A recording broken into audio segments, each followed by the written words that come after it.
Stop running. Hey, you! Stop where you are! Mind telling us why you're running, sister? Because I'm late. I have class in 5 minutes. But you can't run like that, miss. When you run, your rear end jiggles. It's what you call immodest. Well, then stop staring at my butt!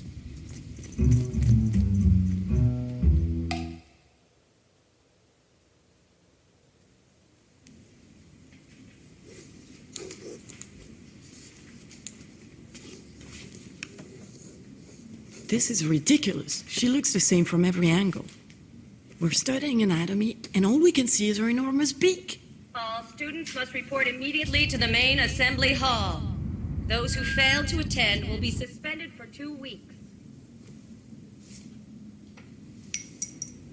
It is our obligation and our duty to behave appropriately. It is from the blood of martyrs that the flowers of our revolution have blossomed. To behave shamelessly is to trample on the blood of all those who sacrificed their lives for our freedom. That is why I ask all the women present here today to refrain from wearing wide-legged pants and makeup, and to begin wearing longer headscarves that cover their hair entirely.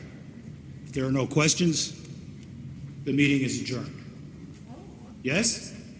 You say that our veils are too short, that our pants are indecent, that we wear makeup, etc., etc. As an art student, most of my time is spent in the workshop. In order to draw, I need to be able to move freely. A longer headscarf would make it all the more difficult. You also criticize us for wearing wide-leg pants, even though they hide our curves effectively. But knowing these pants are in style right now, I pose the question. Is religion concerned with protecting our modesty, or is it just opposed to fashion? Your criticism is always directed at women, but what about our brothers? They're allowed to dress as they please.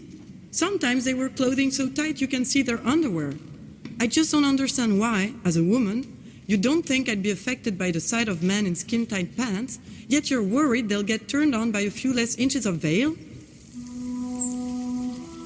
Serves them right. Why, you practically snipped off their little thingies. Will you please take off that god-awful veil? It makes me claustrophobic. I'm so used to it, I forget I'm wearing it. Don't ever forget it. Fear is what lulls our mind to sleep and makes us lose our conscience. Fear is also what turns us into cowards. But what you did took courage. I'm so proud of you.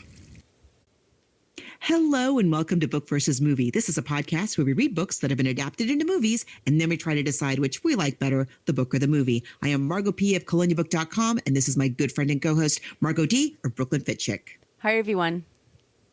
We have a very exciting, extremely timely, although it's 20 years old at least, book, ridiculously relevant that we're going to be covering today. But if you are brand new, we talk about movies that have been adapted from books mostly. But when the pandemic started, we decided to do a brand new episode every single week. And so that means we've expanded what we mean by the term book to include really any literary source. It might be a magazine article, it might be a song, a play, or in this case, a graphic memoir. So we'll be talking about Persepolis in a little bit. If you're new and you have suggestions for books and movies, especially we're coming into the holiday season, we're doing Disney in December. We're still kind of looking for ideas for this month. We're kind of kicking things around. If you have books and movies that you would like us to cover, you can make those suggestions, meet other listeners of this podcast, and interact with us on the internet in a few different places. Yes, we do have a basic Facebook page. Be sure to like it. We post all the episodes there, but we're much more interactive in our Facebook group. It's a private group, and we really do just talk about books and movies there.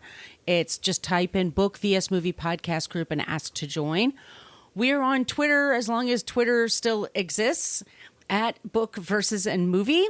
We are also at Instagram, Book versus Movie. Please follow us at those places. I also, Margaret, I forgot to mention, I set us up at Mastodon. We'll see if that becomes a thing. I saved us a place there. Okay. Is that a new social thingy? As of like 48 hours ago. So okay, we'll see. Yeah, it turns out free speech costs you $8 a month. We'll see. Everything is sort of fast and loose. And so anyway, those are the places. Also, we have an old-fashioned email. Turns out that's still going to be there with us 20 years from now, 20 years hence. So Book versusmoviepodcast@gmail.com. We do ask that the literary source, and it could be a book, a magazine article, a play, it needs to be pretty easy for us to get our hands on it, and the movie needs to be on a major streaming service.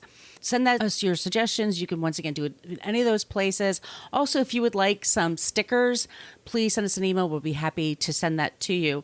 Margaret, I just want to say thank you to people who just joined us. I was on a few different shows to promote my book, Filmed in Brooklyn, and I want to say thank you to The Dork Forest, where I got to talk about Stephen King books, which was so much fun, and The Animal That Changed You, where I got to talk about my kitties, Maximum Film, book and film podcast, and Big Mood, Little Mood with Danny Lavery. So thank all those people for letting me be on the show to talk about my book. Yes. And again, it makes a wonderful holiday gift for the movie lover in your life. If you're listening to this podcast, I assume you love movies. Yeah. And maybe you have other people in your life who also love movies and you don't know what to get them for the holidays. It's a perfect gift. Filmed in Brooklyn by Margot Donahue. Just saying. It's available everywhere. It's even on Kindle. And if you really enjoy our show and you want to help keep us in books and movies, you can also, yes, you can support us on Patreon. It's true. We got a new member this week. Her name is Amy, but it also said Amory in her email, but I believe she goes, it's Amy. So Amy, thank you very much for joining. We have over 100 episodes there. We're putting everything from 2020 and previous to that. We've been doing the show going on 9 years now, it's going to be. And so we just put up The Secret Life of Walter Mitty. We just put up a whole bunch of Stephen King episodes, but we have a lot of great episodes up there. And it just really helps us with books and movies and just the basic upkeep of the show. Thank you so much for doing that. But we ask, like, if money is tight, and we know the world's a little topsy-turvy these days, please just tell a friend about the show, or wherever you get your podcast, if you can leave us a review, that'd be great. And in Spotify, you've been great. You've been hitting stars for us, which is great. Also, Good Pods, we've been doing really well on Good Pods. But wherever you get your podcasts, thank you so much for reviewing for us, and or just enjoy the show. Really, that's why we do it. Yeah, that's really just the main thing. We're just glad you're here. Yeah. Okay. So here's the we have to just kind of, you may be listening to this at a different time, hopefully a better time. No. I hope so. There's a few things going on in our world right now, but the big thing that's going on in the United States is on this coming Tuesday, we have a very, very important election. And so this is your little PSA from me. Mm-hmm. I'll just speak for myself. I am going right after this. I am flying up to San Jose in Northern California from San Diego to get out the vote. I'm volunteering my time for a few days to go up there and go door to door, remind people. If you take nothing away from today's book and movie, do not sit out democracy. We cannot take our democracy for granted. You know, we'll talk about it as we get into Persepolis. I mean, we've all heard there, when you read this book, you hear adults saying what we hear adults saying all the time. Like, oh, it's not going to happen. Oh, they're not. They say that, but they don't really mean it. And then the next thing you know, things go real bad, real fast because they can. So please, to paraphrase the late, great Leslie Jordan, we won't tell you who to vote for, but we will tell you to vote. Please vote. And that's the end of my TED Talk. Thank you for coming. Now, the other timely thing that's going on in the world is this situation in Iran, which is straight out of the pages of Persepolis. I read Persepolis when it first came out. That was, I think, pre 9/11. Right? Wasn't it? It had just come out when I read it. It came out in 2000, the first one. Yeah. Mm-hmm. Yeah. And I read it at the time because I was interested, because I live, you and I have both spent a lot of time here in California. California has a huge Persian/Iranian, depending on what generation they are, expatriate community. And so I have always known Persian/Iranian refugees all my life. And I read this book because I was interested in learning more about what happened, and particularly because it was being told by someone, we were just saying before we got on the air, she's our age. Right. So that really interested me. And it really helped me to understand, because I'd heard, as you will see in this book, you know, there were so many sides to this fight story. and it can get confusing. And I, growing up, from the refugees, some were on one side, some were on another side, somewhere in the middle. And so this book really helped me to kind of crystallize the timeline and how things could have unfolded the way that they did. Did not think that 20 years later, we would be seeing what we're seeing now, this time of upheaval over the very issues that are described in this book. But let's talk Persepolis. If you've never read it, it's a quick read. Mm-hmm. It's a beautiful, the artwork is absolutely spectacular. And so expressive, but it is what we call a graphic memoir as opposed to a graphic novel, which is, of course, is fiction. So a graphic memoir along the lines of They Call This Enemy by George Takei that came out recently.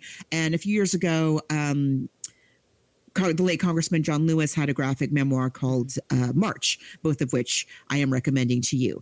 But let's talk about today. Let's talk about today's author, Marjane Satrapi. We should also say that... Or is it Marjane?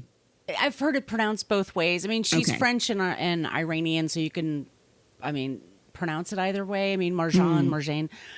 We should also say, like, she's our age. I mean, we grew up in America and we heard one story when we were kids. Boy, did we ever. Right. And Wow. so when there was in 1979, when there was the revolution, I remember I grew up on the East Coast. Margot grew up on the West Coast. There was a girl who was graduating high school, and her family had fled Iran, and she was the valedictorian, and she was not allowed to graduate as valedictorian because she was Iranian, and because of what there were hostages still. And this was the kind of culture that we had, and the students protested. And they said, no, she's our classmate and she deserved this. But the adults were arguing about it. And it was a very confusing subject. And it's a very confusing. We're not experts, is my point. Like, we were. No, not by any means. On films or we books are at best Iran, armchair historians here. Persian history. So we go into this, but we do. We're thoughtful people, and we really try to become kind of semi-experts in things. And so Marjane Satrapi is a very fascinating woman. She's a graphic novelist, a cartoonist. She's a director. She's French and Iranian. She grew up in Iran, and her family is from a family of activists. Her great-grandfather was a Persian prince. And her father was a photographer who would photograph events that were going on in Iran. Which was forbidden to do. Forbidden to do. Her mother raised her to be an activist. Her mother raised her to think for herself. And you can find, especially I used to be into Pinterest, and you could type in Iran pre-Shah of Iran or pre the Ayatollah. 1979, and women wore miniskirts, and women had jobs, and women were living their lives. The Shah of Iran was not a great person, by the way. That's sort of like people sometimes think like, oh, that it was a mistake to let him be overthrown. No, but he was a CIA. Yeah, not necessarily. It's complicated. Yeah, it's a very complicated history. The CIA backed this person to be in charge of the country. He threw very elaborate parties for heads of state around the world and didn't necessarily take care of his own people. So there was a reason why the Iranian people did not want him there anymore. But it wasn't, some people didn't understand that having an Ayatollah in charge probably wasn't the best idea either. And it changed the culture of Iran. Women went from being able to wear whatever they wanted to now having to wear a veil to cover their bodies. And to be professionals and study what they wanted. And listen to music. Marry if you want to marry, not marry if you didn't want to marry. It was not be religious if you didn't want to be religious. And Marjane talks about this. Like, she didn't grow up particularly religious. And as an adult, she says, I'm an atheist, and I've 20 years ago, it wasn't a big deal. I would tell people and they go, oh, okay, or I'm agnostic. And she says, now all of a sudden, even in America, I get people who get upset with me for saying that word. It's so funny. A word can just totally upset people or your ideas. It's funny. It's old as new again. Or a strand of hair. A strand of hair. She was a kid in Iran, and then the Shah of Iran was overthrown, and then there was this idea that, okay, things are going to be different now. Her uncle that was in jail got out of prison, and then the Ayatollah was put in charge, and then she's showing us over time there was this religious fanaticism that took over that people said would never happen because people really wanted democracy. And her family warned against religiosity taking over the culture. It didn't. It did take over the culture. Her family got caught up in all kinds of the political things that happened in the government. Fanaticism took over. She saw her family members become executed. People became martyrs in the street.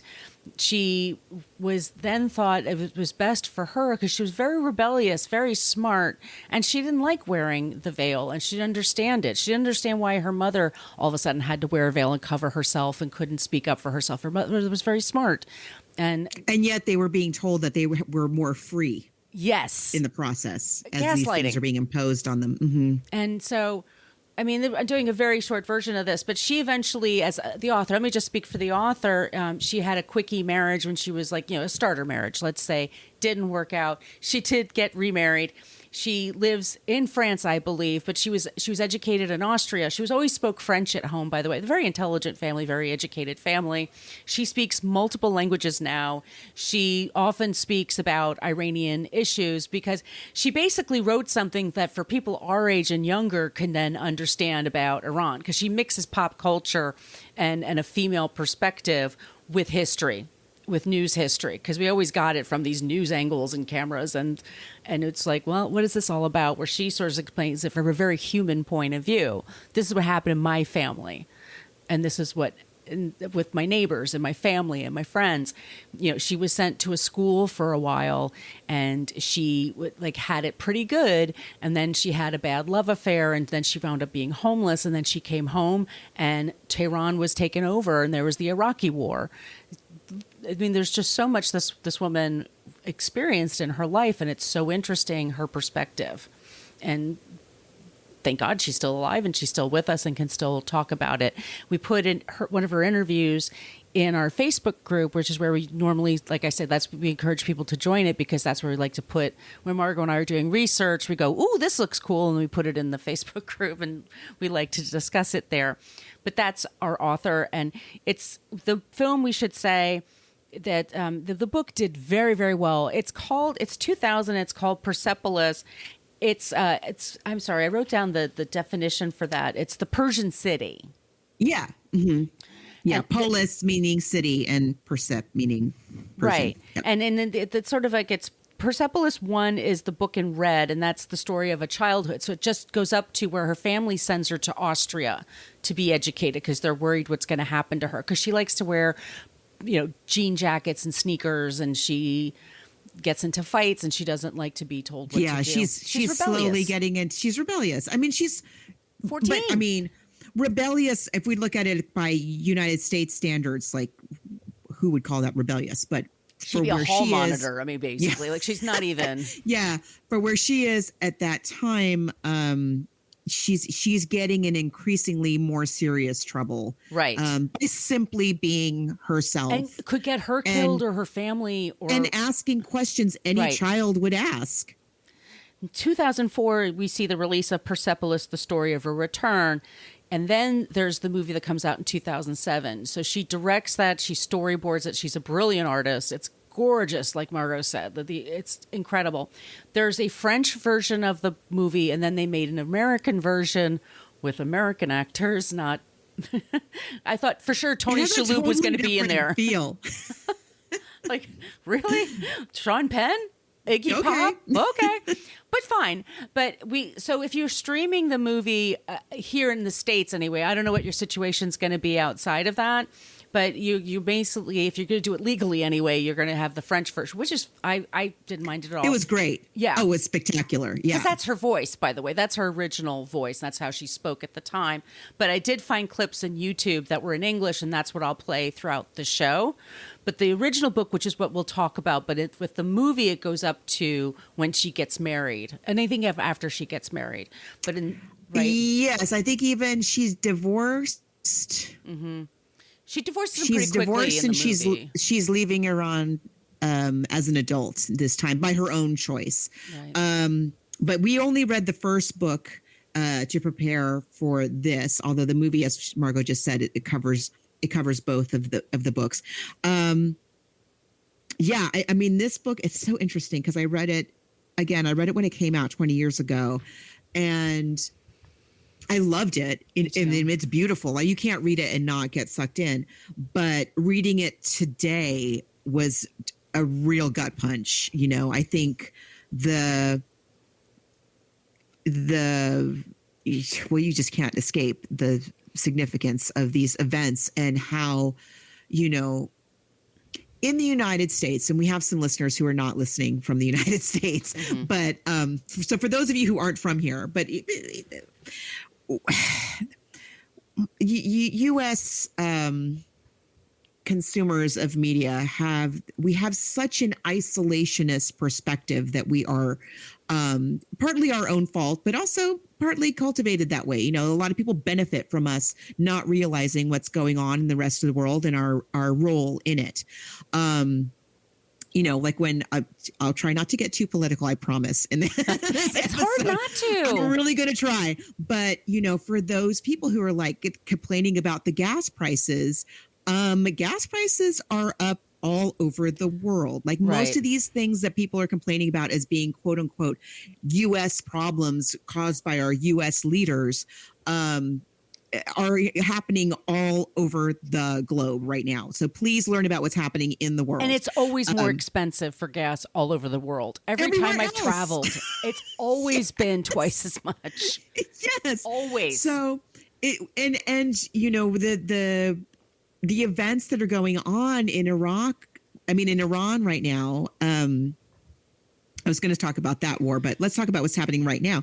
You know, when you read this book, it makes it very easy to kind of draw the through line between what's happening today to what happened in the 90s, to what happened in the 80s, to what happened in the 70s, and even before that. And, you know, our country and a lot of Western countries are up to our elbows in this situation.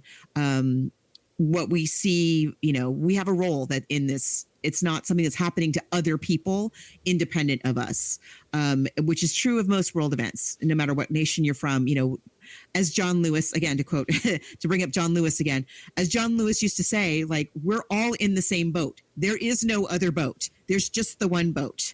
Right. We are all in this together, and everything we do it impacts somebody else, and maybe not in this country, but it does impact other people. So again, yet another reason to vote. Got one more in there. So let's talk about Persepolis. Let's just talk about this book. It's such a great book.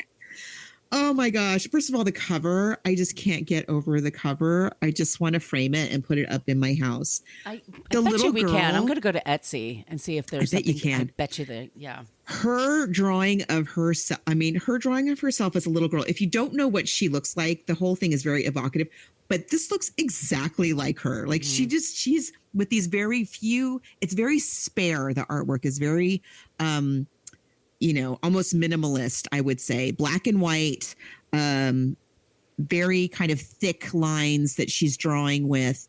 But it's so evocative. And this little girl looks exactly like her.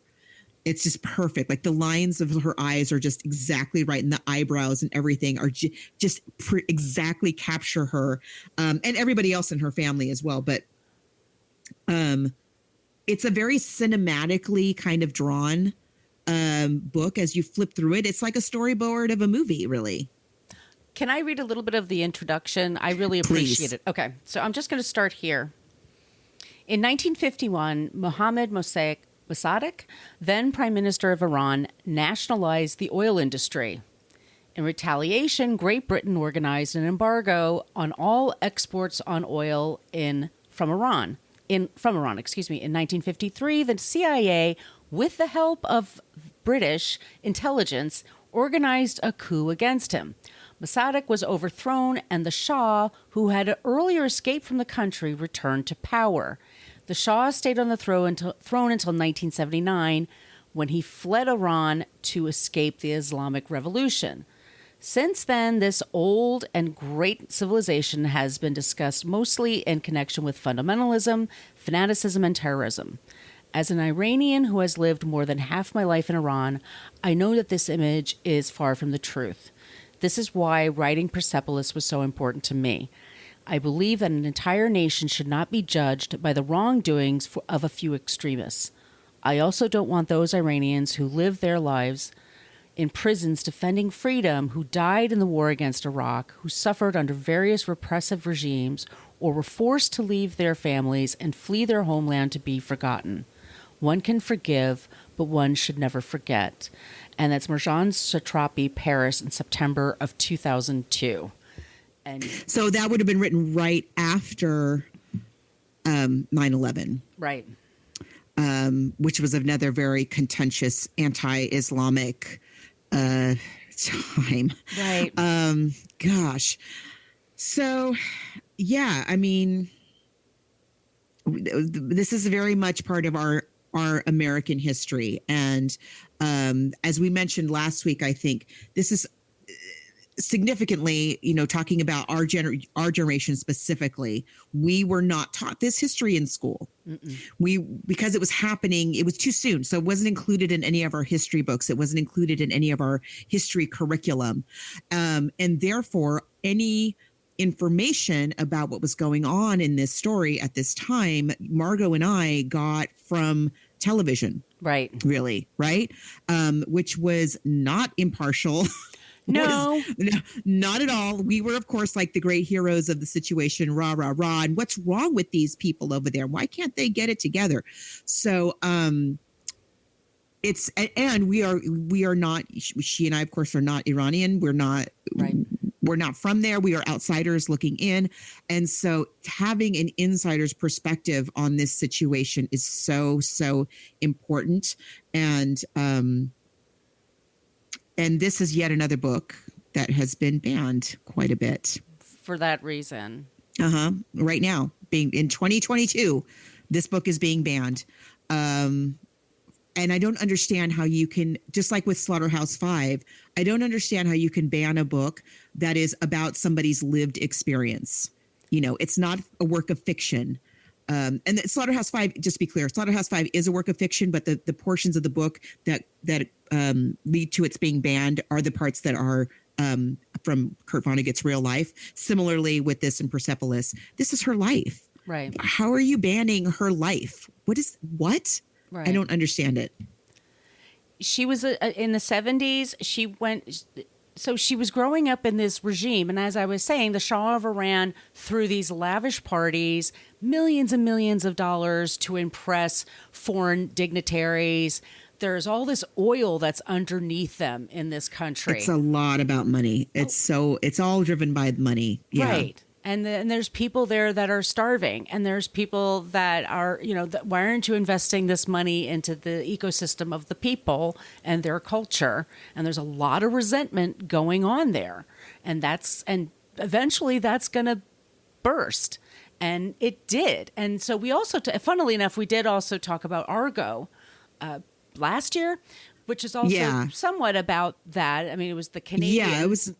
Right. But it was also part of this whole big story. Yeah, for sure. Yeah. And when we were kids, we were, the nightly news was like terrifying at 6 o'clock, wasn't it? I mean, it was. Oh, Jonestown, I mean, it's no wonder that you would live in a place that would ban a child who happened to be of Persian/Iranian descent from being valid from something that she earned. Right. Right. But that was the climate, and that's something that, like everything in history, but let's just talk about the U.S., like racism in general, but, anti-Semitism. And, we have these waves of hate. I don't know what to call it. A group of people. Because it's convenient, usually economically, for some other people. So, yeah, I mean, it was really bad that, people who were here fleeing literally like refugees from the very situation that people were up in arms about in the US, and then being held accountable, being held responsible as though they were the ones who had, like, what? Yeah. You're fleeing the regime. We should be putting our arms around these people, not treating them as a surrogate, as an effigy for the hated, regime. And that's exactly what happened. And it's happened, periodically throughout our 20th century and 21st century history. It continues to happen. Yeah. And it continues to happen. They come here, legally from Venezuela to Texas. They get shipped to Florida, then they're shipped to Martha's Vineyard. And it's okay. We're trying not to get too, but you can't not be political about this. You really can't. When people politicize it, it shouldn't be political. But anyway. Yes, but it's anyway. not but again, we have to talk a little bit about politics because that is what the book is about as well. It's exactly what it's about. And it's what's so beautiful about this book, this one in particular, both of them, but this one in particular, is that she is telling it from her child's point of view. Very similar to the way that George Takei's graphic memoir, They Call This Enemy, he's also telling it from his 5-year-old child's point of view. And you see this little child trying to make sense, like, oh, we were told in school that the Shah was chosen by God and he was the best guy ever. And now my same teacher is telling me to rip the pictures of him out of my book. Okay. And now it's death to the Shah. And the Shah's out and we're happy, but oh, wait a minute. Now we're really not happy because these things are happening. And it's, it doesn't make sense. You see the adults struggling to make it make sense. And then having to try to explain it and make it make sense to their little girl who they're terrified for and trying to protect. And I love the whole thing about her conversations with God. Yes. And it says a lot that she's growing up. It opens where, the Shah is still in power. And as Margos said, like the Iran at that point it's like partly in the modern world and partly not yet. I know people who were in like beauty pageants in Iran at that time before the revolution, and like with swimsuit competitions and wow. And women who were doctors, all kinds of things. But she's growing up, and her family's not that religious. So she's sort of getting religion kind of the way my kids have, sort of culturally, like, oh, there's prophets. Well, I want to be a prophet. Mm-hmm. Oh, how do you be a prophet? Well, you talk to God. She doesn't think twice about it. She's a little girl in this very like anti little girls being prophets for sure. And she goes to her grandma and her parents like, I'm going to be a prophet. And they're like, oh, great. I'll be your first follower. Sure. And she has these little conversations with God and she gets angry with God. And I really like that those little moments in the book are very, because they occur as her consciousness is evolving and as her struggling to make sense of what these humans around her, these adults around her are doing to each other. So I love all those sections of the book. Are really she's having to learn. I mean, American children we're very much, just speaking for you, we'll just talk about our generation. I want to talk about, because my kids, it's different, I have to say, but you and I were not, and even to the point, like our parents' generation had something they had to learn called, civics. Is that what they called it? Mm-hmm. Civics, where you learned about your role in a democracy and voting and your responsibility as an American citizen. Our generation didn't get that. Like all of a sudden civics kind of went out the window when you and I went to school. And so we were very much kept in the dark about what one's role in one's society is or could be.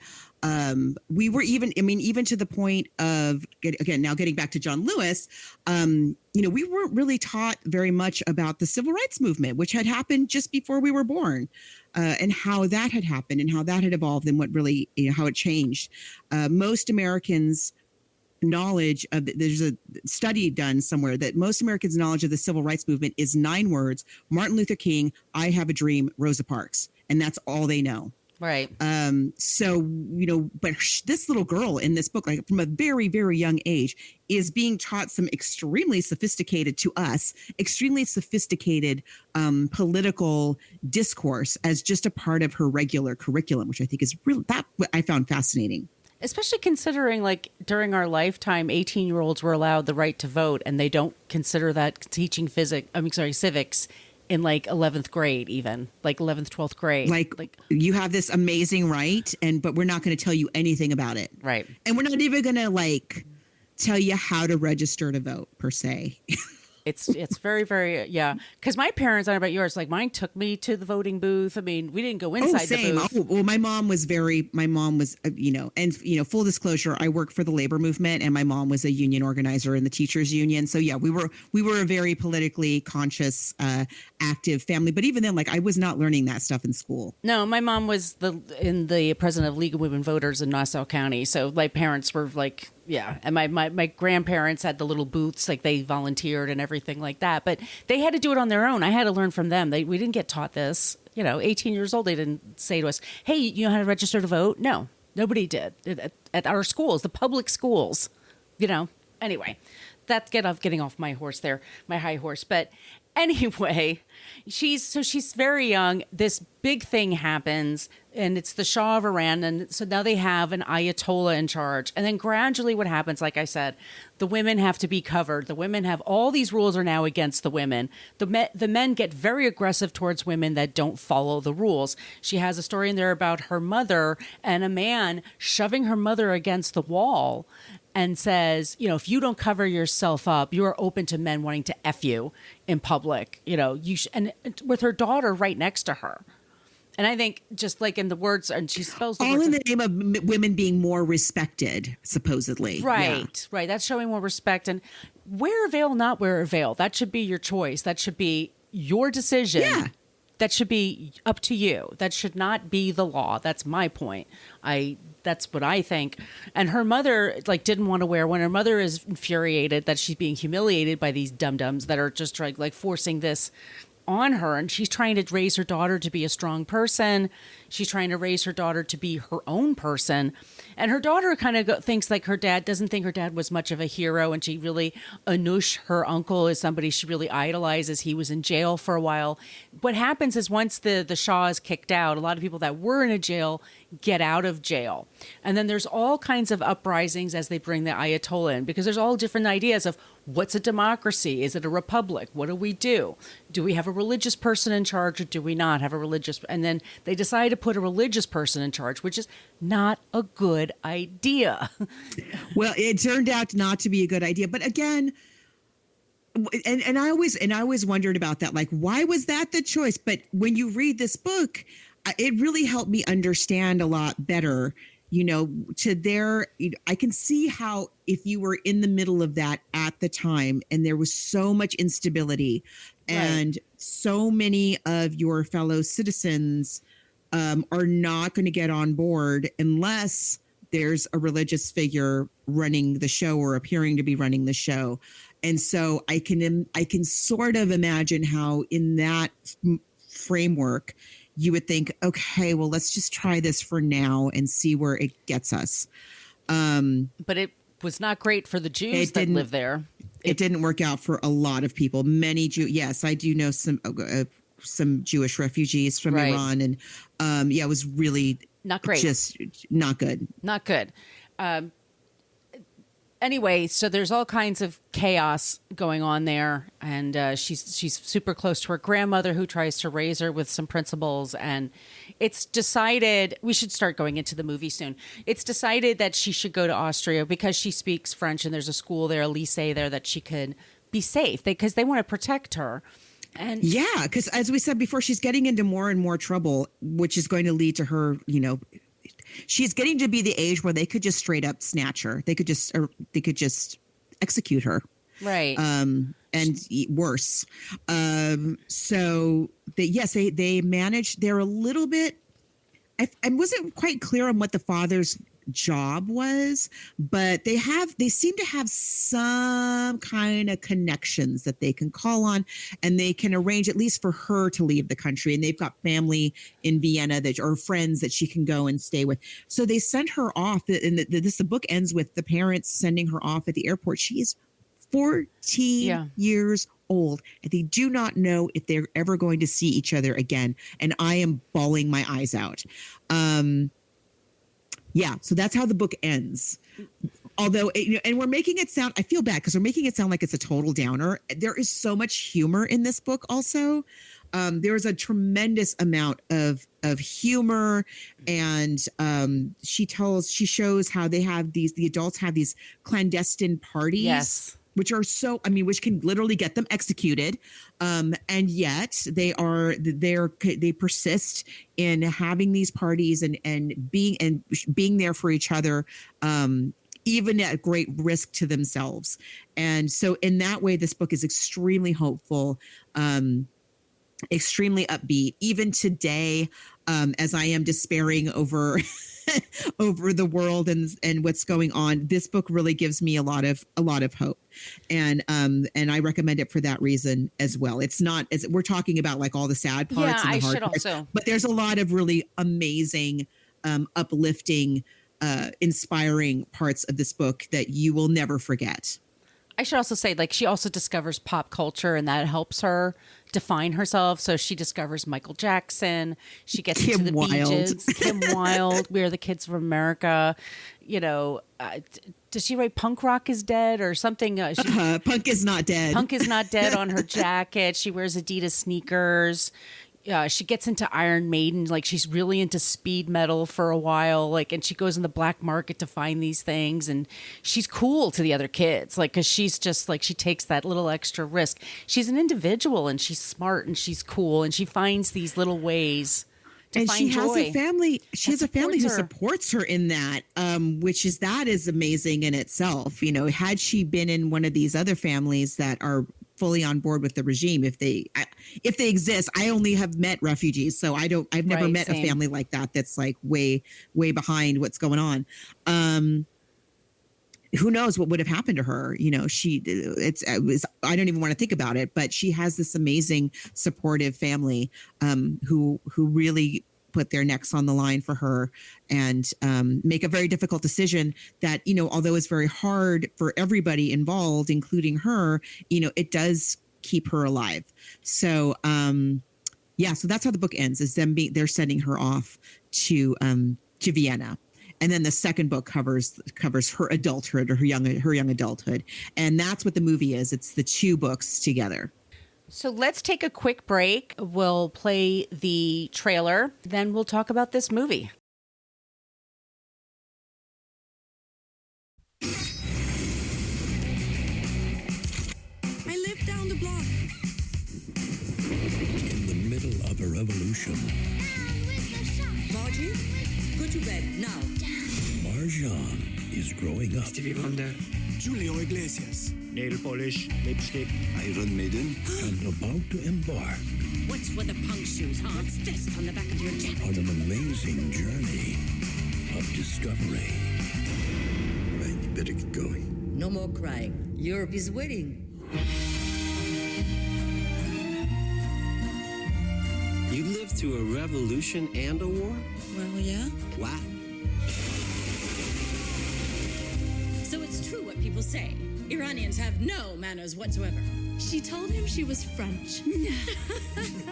Now, in a strange new world, as her country changes forever, so will she. From Marjane Satrapi's best-selling graphic novels, Marjane, don't go. I love you. Comes the story of a lifetime. In life, everyone always has a choice. About finding the strength. Never forget who you are. And the courage to be true to yourself. I worked 20 years for this country.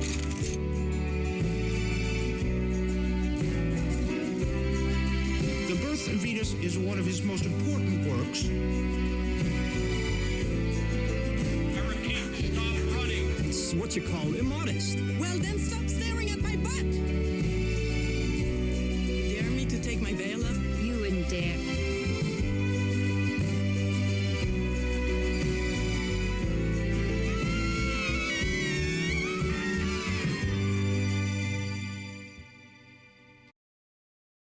The movie was released in Cannes at the Cannes Film Festival in 2007. It was widely praised. This is such a great movie, by the way. I forgot how much I enjoyed it. I'd never seen it. I had never seen it before. I had only read the book.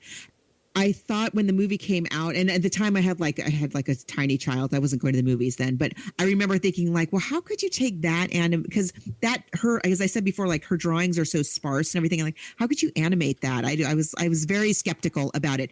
The animation is spectacular. It's worth it just for that.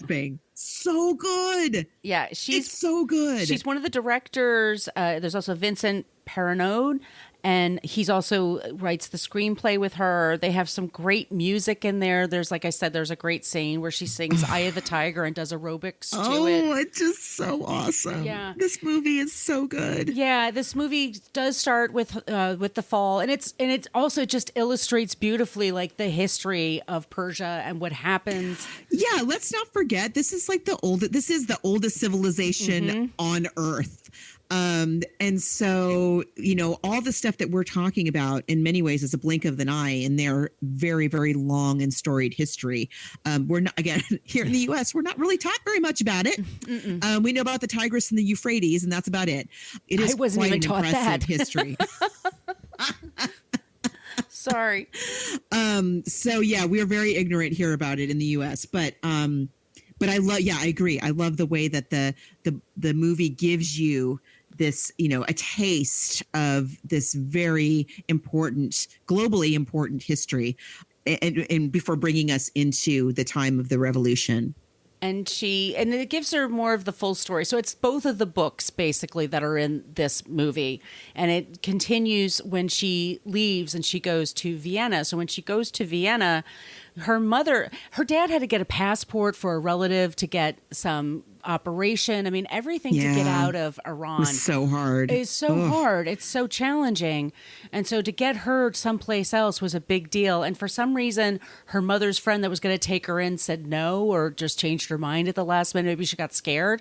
So then the worst thing that could happen to her was that she was sent to this Catholic school, and she didn't speak the language. And gosh. So she was in a room with a German girl, and she didn't speak, French, and Marjane didn't speak German, so they just smiled at each other a lot. And she kind of figured her way around, and just like in life, she wore her punk rock shirts and listened to her music, and she found her people. To them, she was super cool. Like, oh my God, you lived through a war? Like, you've seen destruction? Like, because to them, those were abstract concepts. Sure. Yeah. But she was the one who had actually been through it. And it delves much more into like the other relationships that we have. We give much more time with her grandmother. Her grandmother's a huge influence in her life. I love the lavender that she wore in her bra to make sure that she had like the scent. Jasmine flowers. The flowers, excuse me. How much, and also there's so she's there. She goes to, and she meets a guy, and this is also a downfall of a lot of really great women, but we're a little insecure. We just make some really bad choices in our late teens. She falls in love with a doofus who treats her badly. And I love how handsome he is, and then he cheats on her, and then he becomes this ugly doofus in like the next shot. I love that. In her memory. She remembers him as like this disgusting oaf. What was I thinking? And then she falls in love with the other guy, and it turns out he's gay, and so it's just like they become good friends. But then she winds up, she's so brokenhearted, and she's just, she winds up in the streets in Austria, in Vienna, excuse me, and she gets bronchitis, and she falls asleep in the streets in the park, wakes up, and she's in the hospital. She has a chance to go back to her family. She said, please don't ask me any questions. And she's like 16 or 17 at this point. They say, yeah, come home, no questions. We just want you home. So she's been away for about 2 years. She comes home, and a lot has changed in Iran. Now they're in a whole other war, and she's clearly depressed. And clearly just, she's a poor thing. She's just a teenager, and they give her all kinds of drugs to kind of like get her to come out of it. And she's just watching TV, and everybody comes to meet her, and she's just a different person than she was before. And she wants to wear lipstick, and she wants to have the freedoms that she had when she was in Europe. And she's lived through a lot of trauma at this point, like a lot. Yeah. And she's still, here she is in Iran, and it's even more strict than it was before. And at one point, she's walking through the streets. She has lipstick on, and she's testing her boundaries and testing her freedom. And unfortunately, she sets up one guy. The cops are like, what are you doing here? Who are you with? And she says, oh, this man was just flirting with me right now. I'm trying to get away from him. And they beat up this poor guy who didn't do anything wrong. And she tells her grandmother, and her grandmother is just completely ashamed of her. And that's the worst thing that you could do. So she proves herself to be human, by the way. She's just trying to prove herself, she wanted to earn her grandmother's honor. She's a very human person. In the movie, we get to know her uncle Anushin. That's Iggy Pop. So I guess she's a big Iggy Pop fan. The country experienced a period of euphoria. Everyone had been a revolutionary. Everyone had fought to overthrow the Shah. Even our neighbor's birthmark miraculously transformed into a war wound. Our school teacher, once a fervent admirer of the Shah, instructed us to tear out all images of the royal family from our textbooks. Political rallies were sprouting up everywhere, and the domestic enemies of yesterday had become the nation's new heroes. It was within this climate of blissful chaos that one evening Uncle Anush came into my life. From here on out, things can only improve. Nothing can stop the will of the people. We can now build a better society based on justice and liberty. Lenin was right when he predicted the proletariat would one day prevail. Uncle Anush, how long were you in prison? 9 years, dear. For real? Longer than Lally's dad? How old are you? Are you married? Are you a communist? Margie, give your poor uncle some time to digest. Margie's always asking questions. You're right, too. It's a good thing to be curious. Have you digested yet? Margie, that's enough. Time for bed. Why? It's all right. Why don't you get into your pajamas and I'll come tell you all about it. What do you think's going to happen with the elections? I have faith in the people. After putting up with a dictator, they'll do what it takes to preserve their freedom. Well, whatever the outcome is, it can't be worse than the Shah. In the story, and it's just more about she listens to Michael Jackson. She's trying to adjust to her life, and she starts dating a guy. And basically, if they want to have sex and they want to have a relationship where they can actually hold hands in public, they need to get married. And there's one point where they're driving in a car together and they get pulled over, and the cops take them to the station and say, you need to pay a fine or you'll both be in jail. And so the father has to go to the jail and pay a fine. And that's where they're told, if you want to hold hands in public or whatever, you better be married. And so she marries this guy, and it turns out to be a terrible relationship. And then she gets just the good news that just divorce him. And her grandmother says, I was married once. I didn't like it very much. He was a jerk. So find somebody else. And so she has this amazingly supportive family who really, and family. They really try to get her help. They get her a therapist, and they really are trying to do everything they can for her. It's really amazing. We also should mention that there's a lot of time. She does talk about suicide. She does talk about because she's clearly depressed. She's been through a lot of trauma. She's been very hurt by people. She also tries to understand politics and what would work best for people. And so this is probably another reason, I'm sure, in some parts of this country, she explores Karl Marx and communism and talks about it, like God and Karl Marx talking to her in her dreams, which I'm sure would give people a heart attack in some parts of this country. Yes. I mean, Lenin, not John Lennon. I mean, Lennon. Yeah. Which, I mean, if any of those people ever actually read any history about these, I mean, the people that, yeah, anyway, I won't get into it. Yeah. I just say that yes, that's one of the reasons why the book is banned. That's one of the reasons. She and quickly, she divorces this guy. She's still in Iran. There's a party that she goes to, and the police raid the party. And as Margos said, people want to have parties. They want to drink alcohol. Not everybody, but some people do. And they want to get together. They want to have fun. They want to listen to music. Everybody has, different needs inside them. And you can't squash that, people. And so she eventually realizes, I got to get out of Iran. I'm not going to make it. And her family agrees. And so she has to say goodbye to everyone. And so she's going to leave for Paris or Switzerland. She's going to leave. Says goodbye to her grandmother, knowing it's probably going to be the last time, which is just stupid heartbreaking. I mean, it's just, no. But she's a wonderful. And then I think one of the last lines, it must be also in the book, I'm sure, but one of the last lines of because the book ends with her, her landing, back in Europe, and everything that happens in Iran is in black and white, and then everything that happens in Europe, I think, is in color, or mostly in color. Everything in the quote unquote present day of the movie. But yeah, she says something like, I have my freedom, but freedom always has a price, something like that. And that's really what the whole book is about. It's absolutely gorgeous. It blew my mind. The quality of the animation. It just tells the story so well, and it keeps the quirky style of the book and the humor of the book in a way I wasn't expecting it to. And I'm looking forward to watching it again with my kids and see what they think. Yeah, I mean, it ends on a very hopeful note. I mean, like I said, she lives in Paris now. She speaks multiple languages now. She's extremely intelligent, and she's very happy. But she's speaking. So what's happening in Iran now is a lot of women and girls are saying, "I'm not wearing this veil anymore. Where was this revolution? It's been 40 years now. What are we voting for here? It's our turn." And they're finally getting men to back them up and say, this isn't there's a lot of people being, political prisoners again. And it's a very difficult situation. But, and as she says, I think in that interview, and this is what I've heard from all of the Persian and Iranian refugees that I know here in California, is, when you say, well, what can we do for help?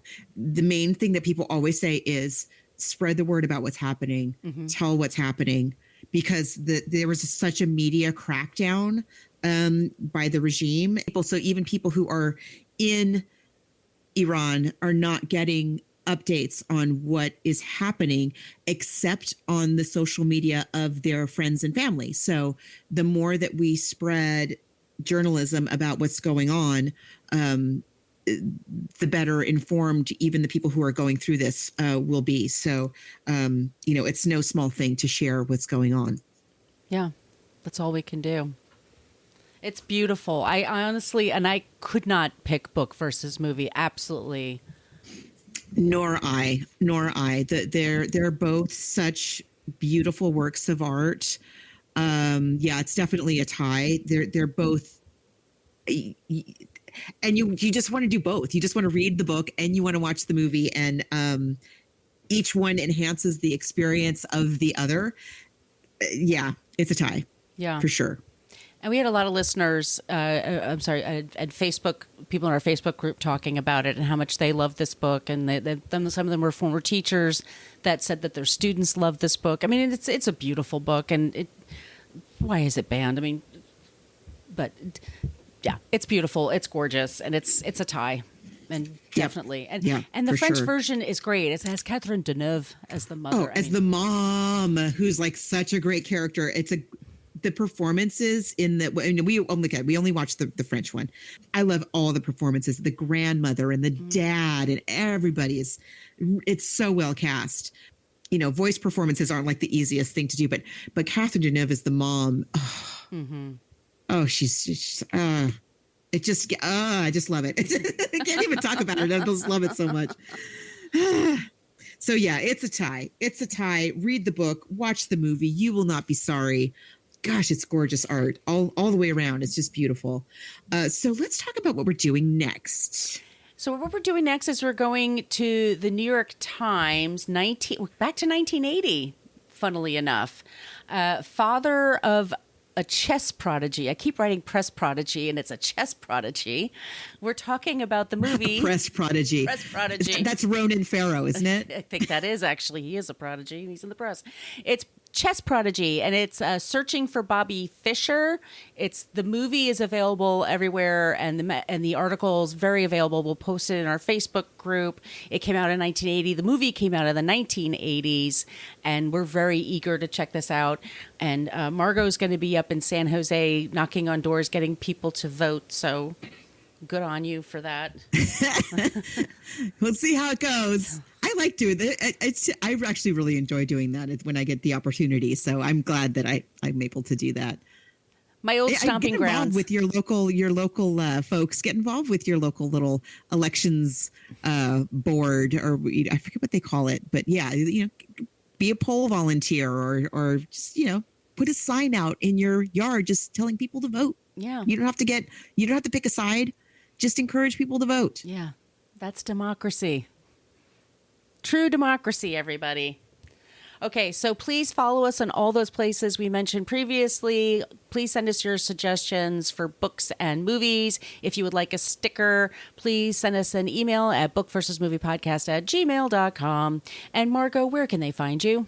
You can find me online at coloniabook.com, and all of my social media callouts are at She's Nacho Mama. And where can they find you and your book, Margot Donahue? You can find me at Brooklyn Fitchick for Twitter and Instagram. My site is brooklynfitchick.com. My TikTok is at Margot Donahue, and you can find Filmed in Brooklyn wherever you get your books, and it is available on Kindle now as well, and it makes for a great Christmas gift if you know anybody that likes movies and you want to look for a good gift for them. We will be back soon with the father of Chess Prodigy / Searching for Bobby Fischer. I knew I'd get it right. Thank you so much for listening to the Book versus Movie podcast. We are a part of the Frolic Podcast Network. You can find more podcasts you will love at frolic.media/podcasts. We follow the hashtags LadyPodSquad and Podern Family. If you want to support the show, you can go to our Patreon page, go to Patreon, and look for Book versus Movie podcast. We have a basic Facebook page, but we also have a private Facebook group. Go to Facebook and type in Book vs. Movie Podcast Group if you want to join that. You can follow us on Twitter and Instagram at Book vs. Movie. Spell all those words out. If you'd like to send us an email, it's Book vs. Movie Podcast, spelled it all out, at gmail.com. You can follow Margot D at Brooklyn Fitchick on social media, and Margot P at She's Nacho Mama. Thanks so much again for checking out our show, and we'll be back soon with a new episode. There you go.